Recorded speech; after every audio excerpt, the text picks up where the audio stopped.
Hermanos muy queridos, la providencia de Dios suele manifestarse en los retiros espirituales.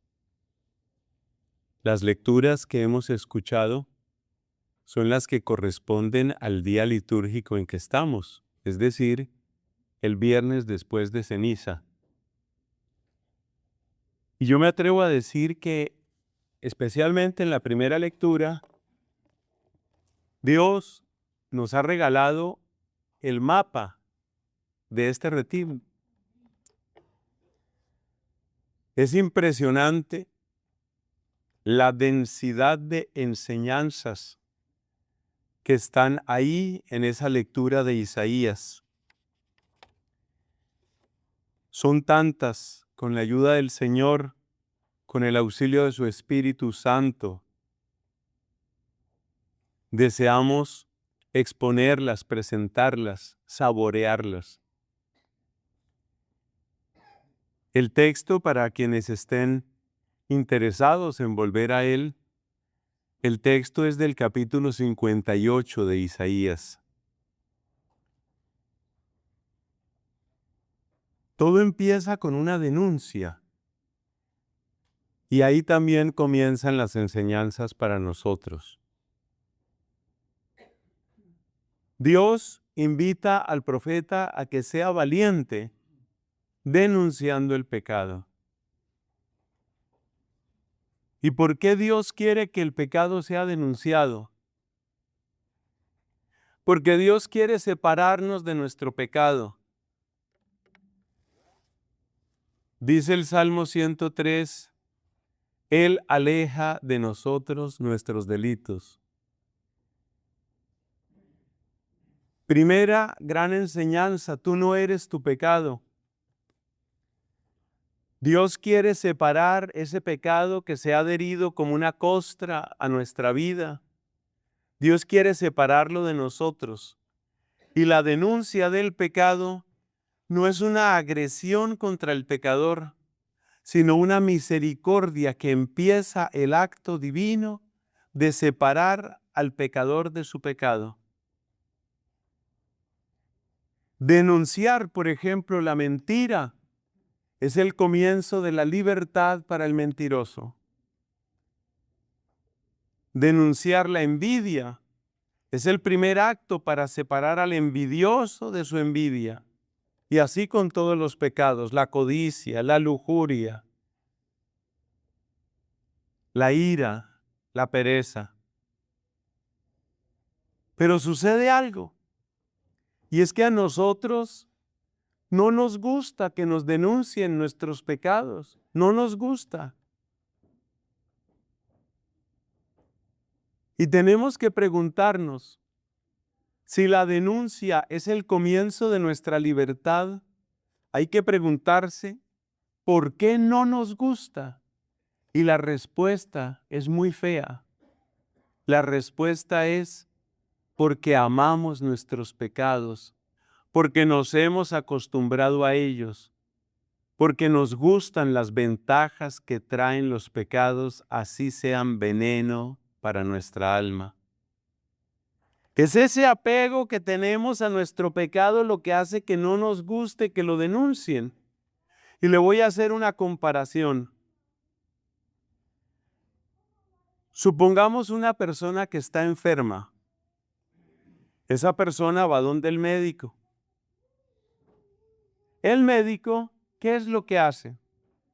El médico lo que hace es muy parecido a lo que tiene que hacer un profeta y lo que tiene que hacer un buen sacerdote o un buen misionero. ¿Qué hace el médico? Un diagnóstico. Lo que usted tiene es tal cosa. Vamos a suponer algo un poco grave, un tumor. Usted tiene un tumor. La persona que tiene el tumor no ama el tumor, claro que no. Y la persona que quiere, quítenme eso, sáquenme eso. Si hay que operar, opérenme, quítenme eso. Así hacemos en el plano físico, pero en el plano espiritual, cuando nos dicen, usted tiene un pecado, nosotros decimos, ¿y usted por qué me ataca? ¿Y usted por qué me ofende? Porque vivimos en la época de los ofendidos. Todo el mundo vive ofendido. Nosotros amamos nuestros tumores. Lo que tendríamos que decir es lo mismo que dice el enfermo cuando va donde el médico. Cuando nos digan, usted está cometiendo un pecado con su pereza, con su mentira, con su adulterio. Usted está cometiendo un pecado. Tendríamos que decir, como dice el enfermo con el médico, gracias, doctor. Eso es lo que uno dice. Gracias, doctor.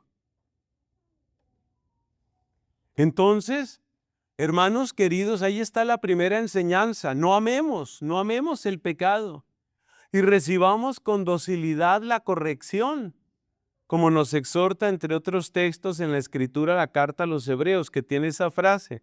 Recibamos con docilidad la corrección, porque la corrección es la que nos va a liberar. Nos hace un favor, nos hace un acto de caridad la persona que denuncia. Pero el que denuncia debe revestirse de valentía. ¿Por qué? Porque va a tener que enfrentar esa triste realidad. La realidad de que estamos muy, pero muy apegados a nuestros pecados. Esa es la primera lección entonces. Primera lección, la denuncia es un acto de caridad. Por supuesto, para que la denuncia sea un acto de caridad, tiene que tener ciertas condiciones en la persona que denuncia, de lo cual nos han hablado extensamente varios santos, entre otros, Santa Catalina de Siena. Esta santa, por ejemplo, dice que cuando uno vaya a hacer una denuncia, uno tiene que obrar con gran humildad, con gran caridad, con mucha oración, y siempre reconociendo que uno mismo es pecador y que uno está hecho del mismo barro que todos. Pero bueno, ese es otro tema. Por ahora que nos quede claro esto, la denuncia del pecado es un acto de caridad. Y de hoy en adelante hagámonos ese propósito. Voy a recibir las correcciones que me hagan, voy a recibirlas con esta palabra, gracias. Incluso si la persona no sabe corregir, incluso si la persona es un poquito brusca o me parece arrogante, no le ponga tanto cuidado a eso. Usted piense que detrás de esas palabras, así estén un poquito mal dichas, detrás de esas palabras es Dios quien quiere mejorarle a usted. Sigamos, porque son muchas enseñanzas. Como la misa empezó un poquito tarde, yo también me voy a alargar. No por desquite, no. No es por desquitarme, sino por amor a ustedes. Bueno, dice aquí, según dicen, me andan buscando día a día. Ahí hay una gota de ironía en la palabra de este profeta Isaías, porque ahí está precisamente denunciando a la gente que dice que está buscando a Dios. Y esos que dicen que están buscando a Dios cometen dos errores, y en esos dos errores hay dos enseñanzas para nosotros. Esto nos concierne porque resulta que nosotros se supone que somos gente que está buscando a Dios. Eso de que uno lleve como título siervo de Cristo vivo, eso tiene unas responsabilidades. Eso no es nada más ponerse aquí una etiqueta y decir yo soy siervo de Cristo vivo, eso trae unas responsabilidades. Porque eso significa que usted va tras las huellas del Cristo que murió por nosotros y que resucitó para nuestra salvación. Entonces, aquí hay dos enseñanzas por los dos errores que cometen estos que dicen ellos que están buscando a Dios, pero cometen dos errores. ¿Cuáles son esos dos errores? Primero, dice aquí que ellos se preguntan, ¿por qué nosotros ayunamos y tú no haces caso? ¿Por qué nosotros nos humillamos y tú no lo tomas en cuenta. ¿Qué idea de ayuno y de humildad tienen estos personajes a los que les predica Isaías? La idea de religión que ellos tienen y la idea de sus prácticas de religión es la idea de un negocio. Como quien dice, yo hago y Dios tiene que hacer. Y ese es un gran error y esa es una trampa muy peligrosa en la que probablemente hemos caído muchos. El creer que uno es bueno para que le vaya bien o que uno hace tales cosas para que Dios haga lo que uno quiere. Hermanos, eso es convertir la fe en un negocio. Y ese es el primer error que hay que denunciar aquí. La razón por la que nosotros buscamos prácticas como el ayuno y virtudes como la humildad, la razón por la que nosotros seguimos esas prácticas no es para lograr algo. Eso sería un negocio. Inmediatamente viene a mi memoria un santo muy grande de la Iglesia Católica que está cumpliendo años hoy y muy poca gente lo sabe. ¿Y sabe cuántos años está cumpliendo de haber nacido este santo? El día de hoy, fíjese cómo todo lo prepara la providencia, está cumpliendo 800 años de haber nacido, el día de hoy. ¿Quién nació el 7 de marzo de 1225? Nació Santo Tomás de Aquino. Hoy está cumpliendo 800 años. Mire cómo se juntan distintas cosas. Santo Tomás es conocido fundamentalmente por su teología, su inteligencia portentosa, su gran obra escrita, especialmente la Suma Teológica. Pero hay una historia preciosa de la vida de Santo Tomás que nos muestra con mucha claridad la respuesta al error que he mencionado. El error es convertir la religión en un negocio. Como quien dice, yo hago esto y Dios tiene que hacer esto otro. Una vez estaba orando Santo Tomás en una capilla, había una imagen de Cristo, estaba algún otro religioso, no sé si varios ahí, y se escucha una voz que le habla a Tomás, una voz que salía del Cristo. Por supuesto, un hecho prodigioso, un milagro. Y la voz que venía de Cristo le dice a Tomás de Aquino, has escrito bien de mí. Imagínate que Jesucristo te apruebe lo que tú escribes. Eso le pasó a Santo Tomás. Has escrito bien de mí, Tomás. ¿Qué quieres? ¿Qué quieres? Y oiga la respuesta de Tomás. Yo no quiero nada sino a ti. Yo no quiero nada sino a ti. Ese es un siervo de Cristo vivo. El que hace las cosas porque quiere estar en Cristo, con Cristo y para Cristo. Ese es un siervo de Cristo vivo. El que hace las cosas únicamente para que le vaya bien, para que le funcionen los negocios. Como hablábamos esta tarde con unos hermanos que tuvieron la amabilidad de recogerme en el aeropuerto. Las cosas y los negocios de este mundo suben y bajan. La prosperidad sube y baja, la salud sube y baja. ¿Usted cree que uno va a tener la salud que tiene ahora toda la vida? Todo sube y baja, pero hay uno que permanece y ese que permanece es Dios nuestro Señor y hay que permanecer unidos a Él.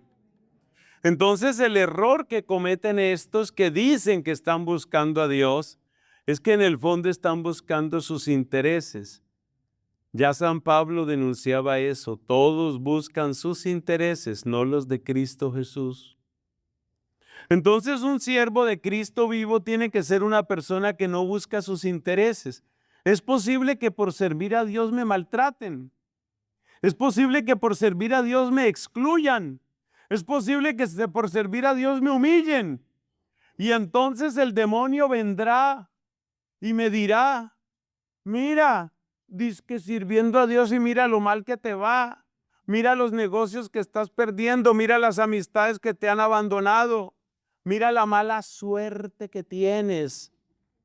Y la respuesta que nosotros tenemos que dar sin entrar en diálogo, sin embargo, con el demonio, la respuesta es: yo solo busco al Señor y su gloria. Váyame bien o váyame mal, yo lo que busco es a Él. Que hay mucha prosperidad, mucho dinero, que hay mucha salud, que hay muchas amistades, gloria a Dios. Que se fueron mis amigos, que los negocios no funcionan, yo sigo con mi Señor, gloria a Dios y gloria a Dios. Amén. Ese es un siervo de Cristo vivo. Entonces aquí Isaías está denunciando ese problema. Está denunciando los que dicen: oiga, ¿qué pasó? Que yo estoy ayunando y no están funcionando las cosas.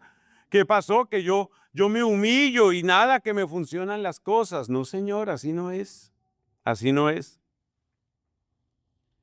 Entonces, primer error que estaban cometiendo: creer que la religión es un negocio. ¿Y cuál es el antídoto para no caer en eso? El antídoto es: yo busco servir a Dios porque lo amo y porque Él me ama y para estar con Él. Las cosas de este mundo pueden funcionar mucho, poquito o nada.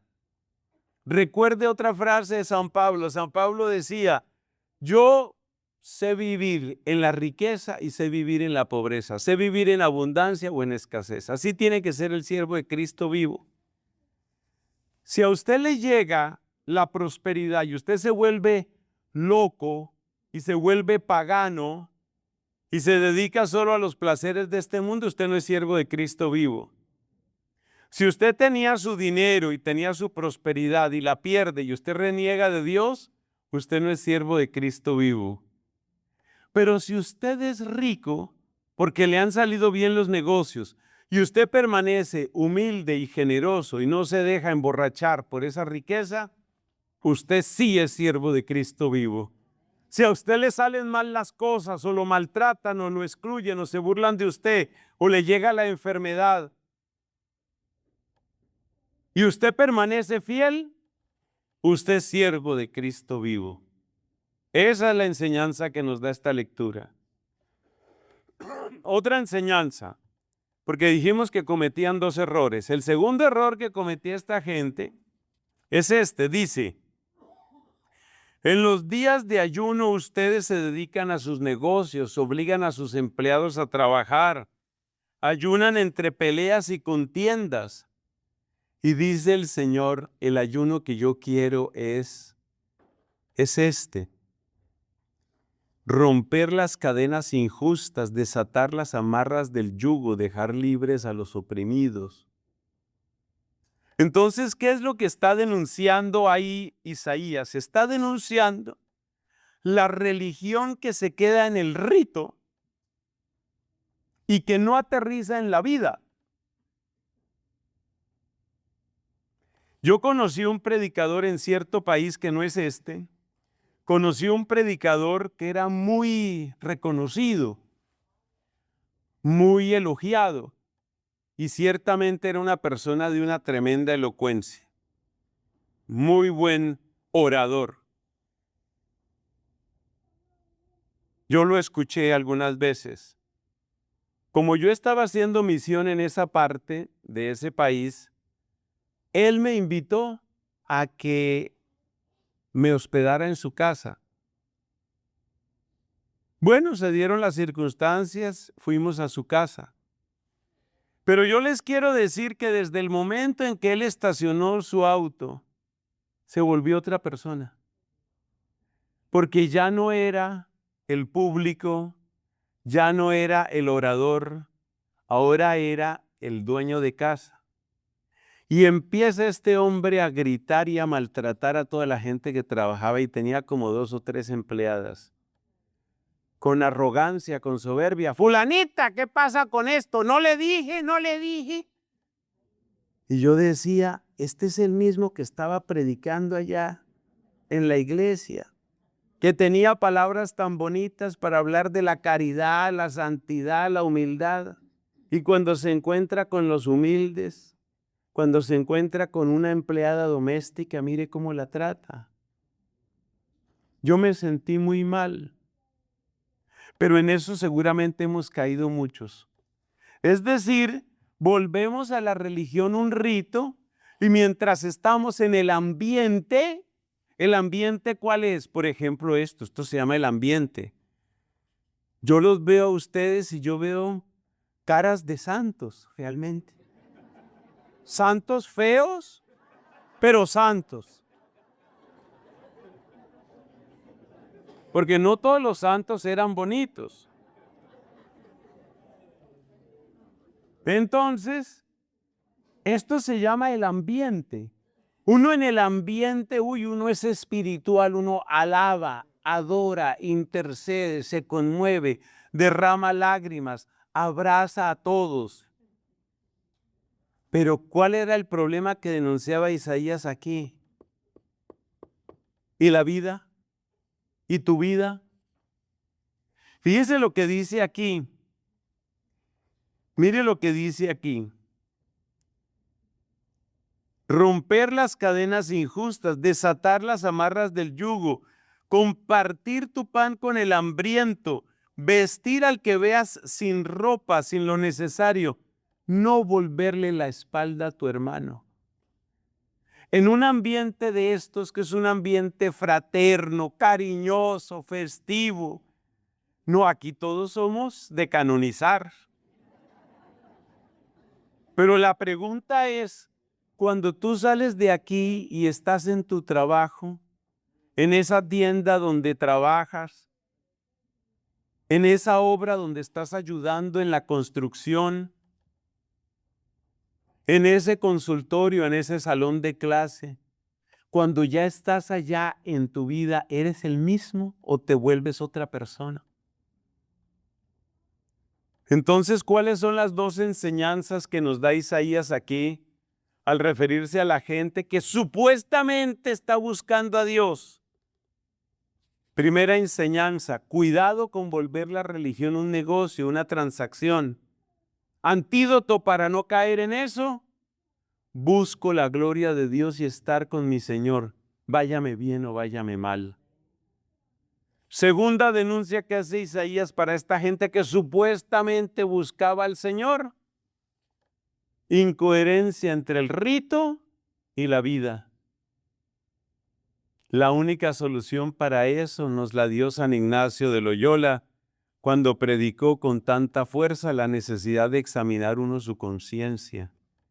¿Yo qué estoy haciendo? ¿Cómo estoy viviendo? ¿Soy uno cuando me ven y otro cuando no me ven? ¿Soy uno en el grupo, en la comunidad, en el retiro y otro cuando ya estoy en mi casa, cuando estoy en mi trabajo, cuando estoy fuera de los piadosos? Gran lección. Última enseñanza que queremos tomar de este texto, repito, Isaías 58. Dice Isaías, tu recto obrar marchará delante de ti, la gloria del Señor te seguirá por detrás.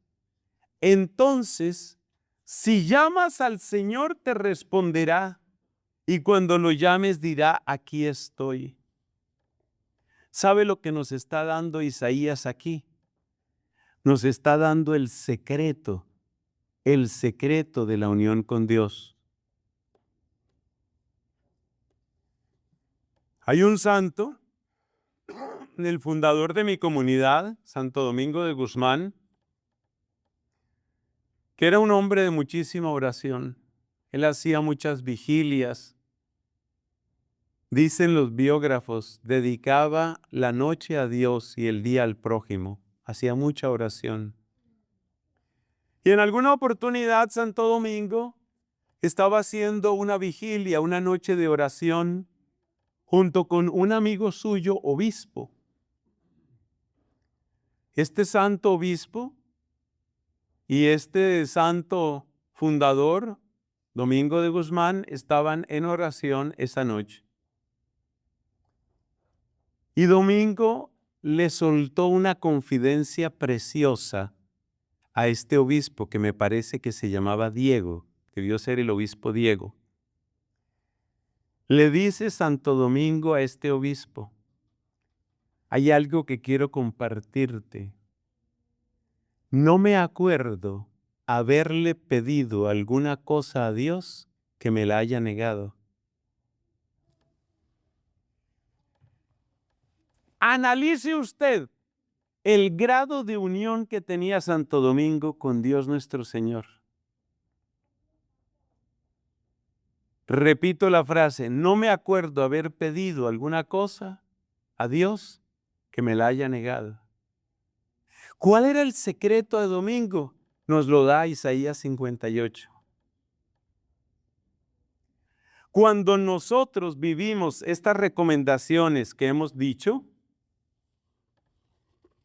cuando nosotros vivimos esas recomendaciones, entonces se cumple esto: si llamas al Señor, te responderá, y cuando lo llames, te dirá: aquí estoy. Entonces esas tres recomendaciones son muy importantes. Primera, excluir el pecado de nuestra vida y escuchar con humildad, con atención y agradecimiento cualquier denuncia. Segunda recomendación: la religión no es un negocio.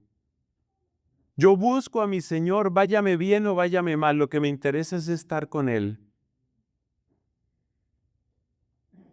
Tercera recomendación: yo no soy dos personas. Una persona en el templo y otra persona en la casa. Una persona en el retiro y otra persona en la vida. No. Coherencia. Soy la misma persona en todas partes. Si usted cumple esos 3 puntos que nos ha dado Isaías, todavía los voy a repetir otra vez porque veo con alegría que hay gente que está escribiendo, los demás todo lo graban, todo lo asimilan, todo lo recuerdan. A mí sí me dijeron: mire, la gente de la provincia de Estados Unidos tiene una memoria bárbara.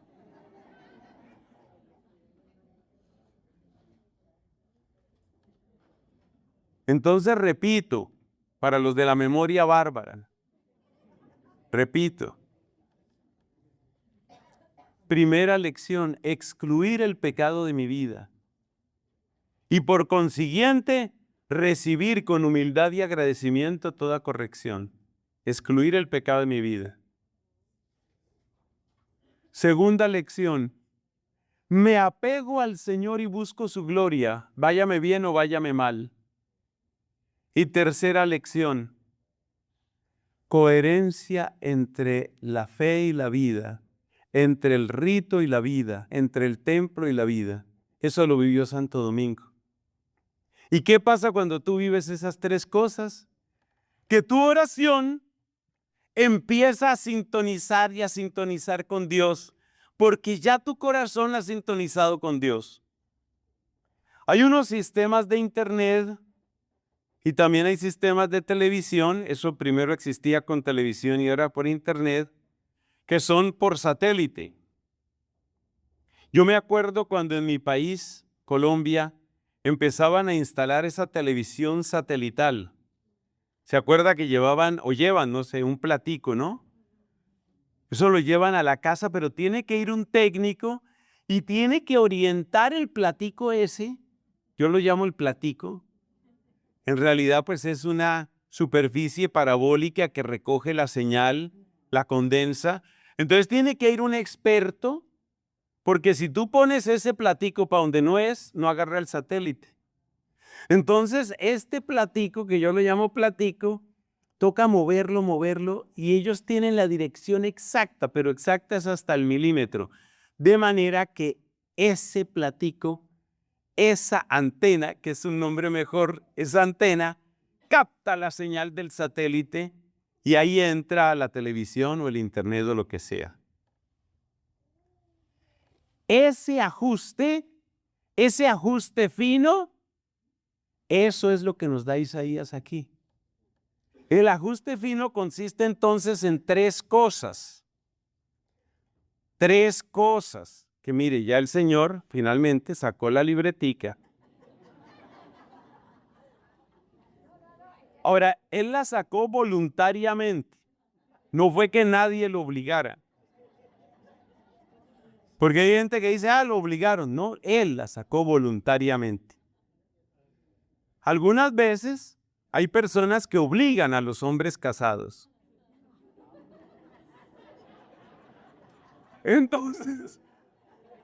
Entonces, ¿cómo ajusta uno el platico? ¿Cómo ajusta uno la antenita?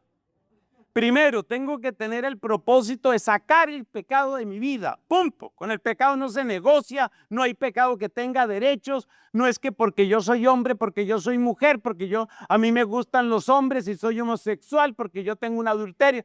Me importa muy poquito lo que usted diga de usted mismo. Pecado cero, se acabó. Eso es lo primero, el pecado sale de mi vida. Ese es el primer ajuste que hay que ponerle al platico. Segundo ajuste, ¿cuál era?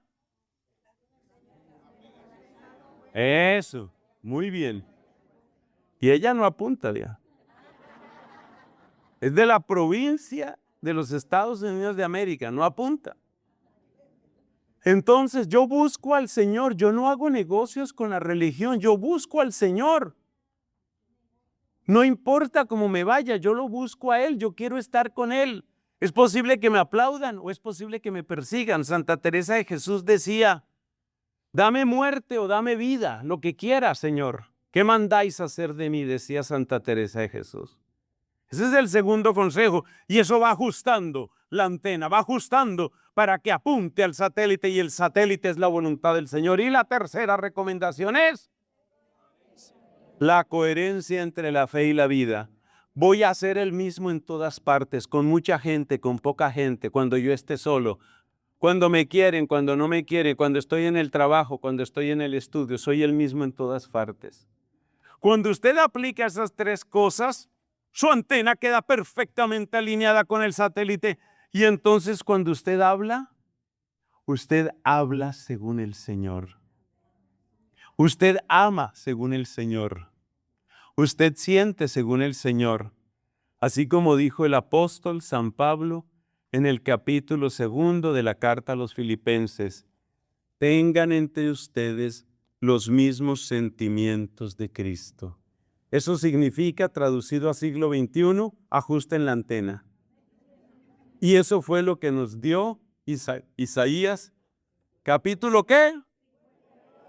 58. Fíjese que sí hay memoria. Sí hay memoria, gracias a Dios.